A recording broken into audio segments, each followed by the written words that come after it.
मैं फरहान और आप देख रहे हैं इंडियन मीडिया बुक और हमारे साथ हैं जाकिर और हम बात करेंगे रायचूर के बारे में।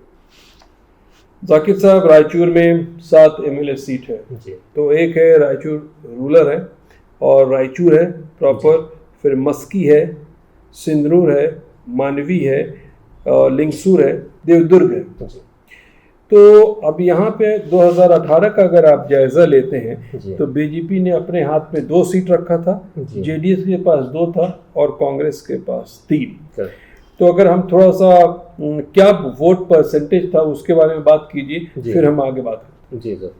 सो रायचूर रूरल से शुरू करते हैं 2018 की।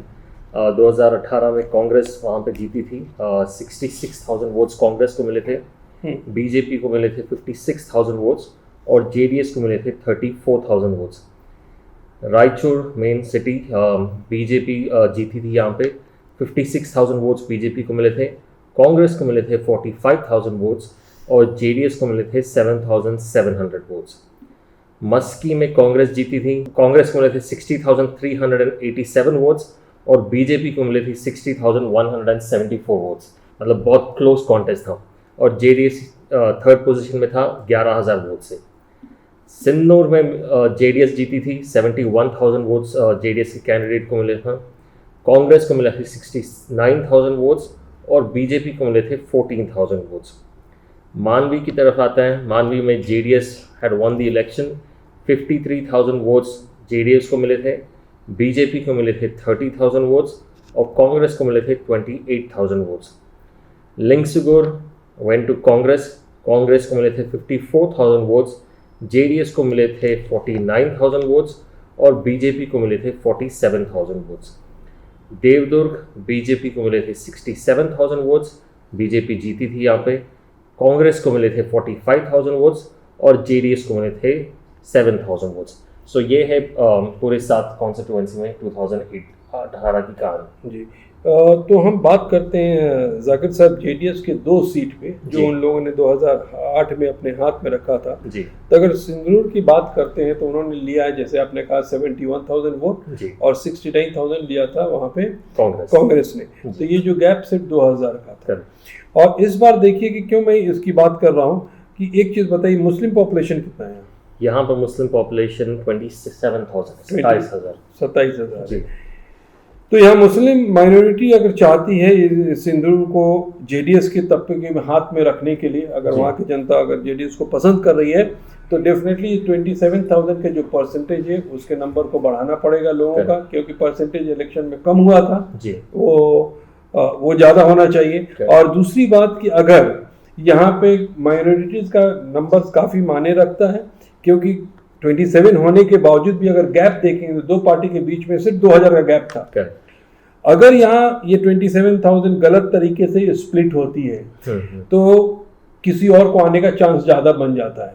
तो यहाँ पे इनको लोगों को ये देखना पड़ेगा कि हम एकजुट होके एक पार्टी को, अगर जनता दल की हवा वहाँ पे ज़्यादा दिखाई दे रही है तो अगर मुसलमान कम्युनिटी अगर जनता दल को देती है तो सिंदूर में बहुत ईजी से लोग, वहाँ के लोग बीजेपी को दूर रख सकते हैं और जेडीएस अपने सीट को कंटिन्यू कर सकती है। जी करेक्ट। और एक और पॉइंट है, जो बीजेपी की जो कैंडिडेट हैं करियप्पा, ये कुरबा कम्युनिटी को बिलोंग करता है और यहाँ पे अच्छी खासी लिंगायत की पॉपुलेशन है। तो यहाँ पे लिंगायत की जो कम्युनिटी है उन्होंने भी जेडीएस को सपोर्ट करने की अपील की है। इन्होंने बाकायदा न्यूज़पेपर्स में भी छापा है कि एज अ कम्युनिटी लिंगायत इस बार जेडीएस को सपोर्ट करेगी। So which is also shows that वहाँ पे उस तो जो ग्राउंड का रियलिटी है और जो पेपर कैलकुलेशन ये बता रहा है कि यहाँ पे हम लोग के हिसाब से मुस्लिम कम्युनिटी को जेडीएस की तरफ जाना चाहिए। अब बाकी वहाँ की जनता क्या करती है वो देखना पड़ेगा, लेकिन अगर कैलकुलेशन थोड़ा भी मिस्टेक करेंगे तो बीजेपी आराम से अपना जगह बना सकती है। अब बात करते हैं मानवी के बारे में। मानवी में आपने कहा कि 50,000 जेडीएस ने वोट लिया था और सेकेंड पार्टी जो बीजेपी है वो 30 पे थी। तो यहाँ पे 20,000 का गैप था लास्ट टाइम। मुस्लिम पॉपुलेशन कितना है? Muslim population 39,000। 39। ये काफी अच्छा मतलब नंबर है मुस्लिम पॉपुलेशन का। अगर 40,000 तक का ये आंकड़ा है, अगर 50% भी वोट करते हैं तो 20,000 वोट है। तो अगर ये एक तरफा जाता है अगेन जेडीएस के तरफ, तो आराम से ये 2 सीट पे सेकुलर पार्टी आके बैठ सकती है। तो मानवी के जैसे बोला कि 39,000 वोट है, तो यहाँ पे डेफिनेटली मैंने कहा कि इस बेल्ट में हमेशा परसेंटेज कम आता है, तो वो बढ़ाना बहुत ही जरूरी है। और एक साइड होकर, क्योंकि हो क्या रहा है, कुछ डेटा सर्कुलेट कर रहे हैं मानवी के बारे में कि आपको कांग्रेस की तरफ जाओ, कुछ बोल रहे हैं जेडीएस की तरफ।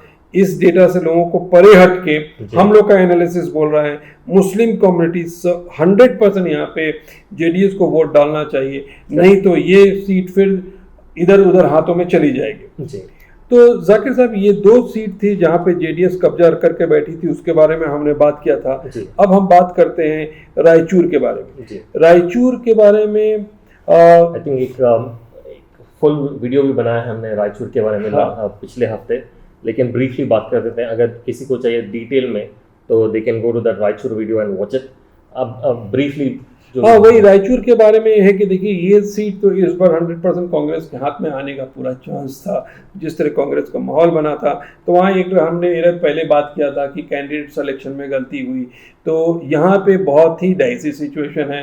अब कांग्रेस और बीजेपी, अब लोग कहाँ वोट देते हैं वो देखना पड़ेगा, इस पर हम ज़्यादा बोल नहीं सकते हैं। लेकिन इस वक्त जिस तरह का वहाँ का माहौल लग रहा है, ऐसे इतने सारे जो एरर हो रहे हैं कि ये सीट कांग्रेस कहाँ से निकलता हुआ बीजेपी की तरफ जा रहा है। जी, as far as Muslim community is concerned, क्योंकि यहाँ पे जेडीएस सिर्फ 7,000 वोट्स लिए थे 2018 में, 2013 में भी ले लीजिए 6,000 वोट ली थी। तो मुस्लिम कम्युनिटी का रुझाव ऑब्वियसली कांग्रेस की तरफ रहेगा, लेकिन स्टिल एक नेक टू नेक फाइट है सिटिंग बीजेपी और कांग्रेस के। हाँ, वही मैंने कहा, इसीलिए मैंने बात किया बीजेपी और कांग्रेस। मैंने जेडीएस का नाम इसलिए नहीं लिया कि वहाँ पे रेस में नहीं है। तो यहाँ पे लोगों को बहुत सोच समझ के काम करना पड़ेगा। अगर थोड़ा सा भी लेजी होते हैं और पूरा एक साइड होकर वोट नहीं डालते हैं, तो यहाँ इस पॉइंट ऑफ टाइम में ये सीट बीजेपी को जाता हुआ नजर आ रहा है। अब बात करते हैं जाकिर साहब रायचूर रूरल। यहाँ पे मुस्लिम पॉपुलेशन कितना है? यहाँ पे 28,000 मुसलमान है। 28,000 मुसलमान है। आपके हिसाब से क्या लगता है यहाँ क्या होगा? जी, यहाँ पे कांग्रेस आई थी लास्ट टाइम, 66,000 वोट्स कांग्रेस को मिले थे। BJP was the second position, third में जेडीएस थी। और 2013 में देखते हैं तो बीजेपी आई थी, थोड़ा स्प्लिट हुआ था कांग्रेस और जेडीएस के बीच में यहाँ पे। और अगर 2008 में देखते हैं तो कांग्रेस आई थी यहाँ पे। So it's mainly between Congress और जेडीएस के बीच में जाता रहता है। तो इस बार कांग्रेस का रुझाव है पूरी कर्नाटका में, तो यहाँ पे मुझे लगता है कि कांग्रेस की तरफ लोग मुस्लिम कम्युनिटी का 28,000 वोट है, और मुस्लिम कम्युनिटी अगर एकजुट होके कांग्रेस की तरफ जाती है। गर्मी का माहौल है, मैं जानता हूँ रायचूर में बहुत गर्म पड़ता है, तो उसको नज़रअंदाज करते हुए मुसलमानों के लिए बड़ा अच्छा होता है। एक चीज़ बताऊँ कि सुबह के नमाज पढ़ो, लिख लो, ठंडे टाइम में जाके वोट दे के आ जाओ, फिर आके घर में बैठ के बिरयानी खाओ, रायचूर की बिरयानी। तो मैं सोचता हूँ कि यहाँ के लोगों को जल्दी उठना चाहिए और जाके 70-80% अगर वोट करते हैं तो रायचूर रूरल डेफिनेटली कांग्रेस के हाथ में रह सकता है। तो अब बात करते हैं मस्की की। तो क्या लगता है मस्की में, बताइए मुस्लिम पॉपुलेशन कितना है? मस्की में मुस्लिम पॉपुलेशन 16,000 है। 16,000 जी। और वहाँ का सिचुएशन क्या था? फर्स्ट कौन सा सिचुएशन? 2018 में जैसे मैंने कहा, प्रतापगौड़ा पाटिल जो है कांग्रेस के, he had one the election, 60,000 vote उनको मिले थे। सेकंड में आया था बीजेपी, बसनगौड़ा तुर्विहाल जो बीजेपी के हैं। लेकिन ऑपरेशन जो लोटस हुआ था जिसमें बहुत सारे कांग्रेस के जो मेंबर्स हैं बीजेपी में गए थे, तो वैसे प्रतापगौड़ा पाटिल जो है जो सिटिंग एमएलए थे वहाँ पे, ही जंप टू बीजेपी। तो 2021 में बाई इलेक्शंस हुआ था। So Pratapgouda Turvihal who was with the BJP, he came to Congress. जो बीजेपी में थे वो कांग्रेस को गए and Congress won the election. Basanagouda Patil जो कांग्रेस के हैं, तो मतलब ये कि 2019 में जो कमला हुआ और उसके बाद जो फिर से री इलेक्शन हुआ, कांग्रेस अपनी सीट को मेंटेन कर ली। सिर्फ लोग बदले लेकिन पार्टी तो ये समझ लीजिए कि मस्की के जो लोग हैं वो कांग्रेस को की तरफ जाते हैं, बैनर के ऊपर उनको है, कांग्रेस को पसंद करते हैं, और 16,000 मुसलमान के वोट हैं। तो यहाँ पे ज्यादा बात करने की जरूरत नहीं है कि लोग ऑलरेडी रुझाव दिखा रहे हैं कांग्रेस की तरफ। अगर माइनॉरिटी जाके आंख बंद करके परसेंटेज बढ़ाती है, बिरयानी बाद में खाती है, पहले वोट डालती है, तो मस्की से आराम से कांग्रेस जीता हुआ नजर आ रहा है। अब बात करते हैं लिंगसूर की। जाकिर साहब ये देखिए कि यहाँ पे पिछले 3 इलेक्शन में तीनों पार्टी ने अपना अपना कैंडिडेट एक बार जीता है। अभी कांग्रेस बैठी है, इसके पहले वाले इलेक्शन में जेडीएस था, उसके पहले में बीजेपी। लेकिन यहाँ पे इस बार आप देखिएगा जो कांग्रेस का सर्वे हो रहा था बार बार और काफ़ी टाइम लगाया कैंडिडेट को सेलेक्ट करने में, तो ओवरऑल जो सर्वे हम लोगों ने किया है ग्राउंड में, उससे ये लगता है कि ये जो वहाँ का कैंडिडेट है उतना स्ट्रॉन्ग नहीं है कंपेयर टू पहले के कैंडिडेट से। और दूसरी बात ये है कि यहाँ पे जो रुझाव नज़र आ रहा है माइनॉरिटीज़ का, और कहा कि 41,000 वोट है, वो जाता हुआ नज़र आ रहा है जेडीएस के बारे में। इस पर आप क्या बोलते हैं? देखिए, ये सिद्धू बंडी जो जेडीएस के हैं, इनका अपना एक फैन फॉलोइंग है। लास्ट टाइम पिछली बार 2018 में जब इलेक्शन खड़े थे, सेकंड पोजीशन में आए थे 49,000 वोट्स लेके। 2013 में भी ये खड़े थे, बीएसआरसीपी पार्टी जो श्री रामुलु बीजेपी के मिनिस्टर है, वो बीजेपी से हट के अपनी पार्टी बनाई थी, तो वहाँ से उम्मीदवार थे और 25,000 वोट्स वो भी लिए थे। एक नई पार्टी से लेना एक इट्स अ ह्यूज अचीवमेंट। तो उनकी एक खुद की फैन फॉलोइंग है। और अब जो है केआरपीपी करके एक नई पार्टी बनी है, जो अगेन गाली जनार्दन रेड्डी जो पहले बीजेपी में थे, he has created his own party और रुद्रया को वहाँ पे डाले हैं। और ये जो पर्टिकुलर कैंडिडेट है, he belongs to the same community जो कांग्रेस की जो उम्मीदवार हैं वो कम्युनिटी के। So there are high chances कि ये कांग्रेस के वोट कट कर सकता है। तो इस बार और यहाँ पे 41,000 मुस्लिम्स हैं, so there is high chances के वोट डिवाइड होए बिटवीन डिफरेंट कम्युनिटीज। तो अगर मुस्लिम्स सिद्धू बंडी जेडीएस को देते हैं, so they can keep BJP aside। तो यहाँ पे वही लिंगसूर का थोड़ा सा लोकल लोगों को काफ़ी सोच समझ के वोट देना पड़ेगा इस पॉइंट ऑफ टाइम में, हम लोग यही बोल सकते हैं।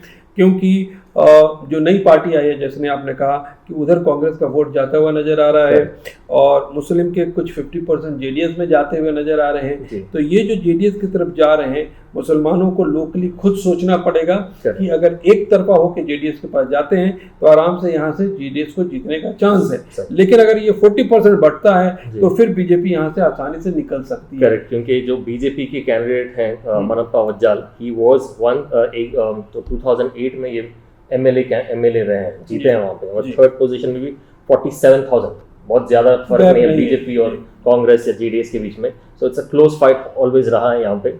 सो लोगों को चाहिए कि सोच समझ ये टोटल वहाँ के लोगों के ऊपर डिपेंड कराना चाहते हैं। मुस्लिम कम्युनिटी खासकर सोचना है जेडीएस को जिताना है या फिर अपने गलतियों की वजह से बीजेपी को एक और सीट देना है। अब बात करें देवदुर्ग के बारे में। अब यहाँ का पिछला बताइए क्या हुआ था 18 में? जैसे पहले कहा 2018 बीजेपी आई थी फर्स्ट में, सेकंड पोजीशन में कांग्रेस आई थी, लास्ट पोजीशन में जेडीएस आई थी। 2013 कांग्रेस आई थी, 2008 जेडीएस आई थी। तो यहाँ पे भी कांग्रेस जेडीएस होता रहता है या बीजेपी होता रहता है। So that's the situation. और यहाँ पे मुसलमान 27,000 हैं, 27,000 मुसलमानों की पॉपुलेशन है। 2018 में करियम्मा खड़ी हुई थी इंडिपेंडेंट जी, 25,000 वोट लेके ये आई थी और इस बार इनको जेडीएस ने टिकट दिया है जी। तो ये जो फाइन फॉलोअर है 25,000 का, वो तो इनके साथ आएगा जी। और मुस्लिम के काफ़ी सारे ऑर्गेनाइजेशन हैं जो बात कर रहे हैं इनको सपोर्ट करने के लिए। और यहाँ पे सिर्फ है वोट 27,000 मुसलमानों का जी। तो अगर 27,000 का वोट स्प्लिट होता है, इनको आता है और जेडीएस का फाइन फॉलोअर आता है, तो इनका चांस इस बार ज़्यादा बढ़ जाता है। और बीजेपी यहाँ पहले से है, तो अगर यहाँ के मुस्लिम कम्युनिटी और सेकुलर थिंकिंग के लोग पूरा एकजुट होके, मेरे हिसाब से मेरा सर्वे बोल रहा है कि करियम्मा को अगर वोट देते हैं तो यहाँ से एक सीट बीजेपी का कम होगा। आप क्या बोलते हैं? जी, हम बहुत जितने भी रैलीज निकले हैं स्पेशली देवदुर्ग में, हमने पिछले 1 महीना 2 महीने से वी बीन ऑब्जर्विंग, और करियम्मा को मैसिव सपोर्ट है, not just from Muslim community लेकिन बहुत सारे कम्युनिटी से बहुत सारा सपोर्ट है। एक तो लेडी है, एक तो क्लीन इमेज है, और जैसे आपने कहा पिछले बार 25,000 इंडिपेंडेंटली खुद के बलबूते से इतने सारे वोट्स लेके आए हैं। So she is a huge challenge to Congress and BJP यहाँ पे। और जैसे अगेन यू सेड, बहुत सारे मुस्लिम ऑर्गेनाइजेशंस ने उनको सपोर्ट किया है। So I think she has a very good chances जीतने के लिए इस बार। So Muslim community should go for. अब ये देखना पड़ेगा वहाँ के लोकल मुस्लिम कम्युनिटी क्या करते हैं। तो मोरलेस और 7 सीट के बारे में हमने बात कर ली है। तो जाकिर भाई बहुत बहुत शुक्रिया बात करने के लिए। आखिर में व्यूअर्स को ये कहना चाहूँगा, देखिए इस एरिया में जो रायचूर का इंटायर बेल्ट है, परसेंटेज बहुत कम होते हैं। अगर आप अपने जिस कैंडिडेट को आप पसंद करते हैं उसको जिताना चाहते हैं तो भाई एक रिक्वेस्ट है, थोड़ा जल्दी उठिएगा और जल्द जाके ठंडे ठंडे में वोट दे देंगे तो आप जिसको पसंद करते हैं वो जीतेगा। नहीं तो अगर गर्मी के चक्कर में बहाना मारे तो आप जिसको पसंद नहीं करते हैं वो जीतेगा। Thank you so much watching Indian media book.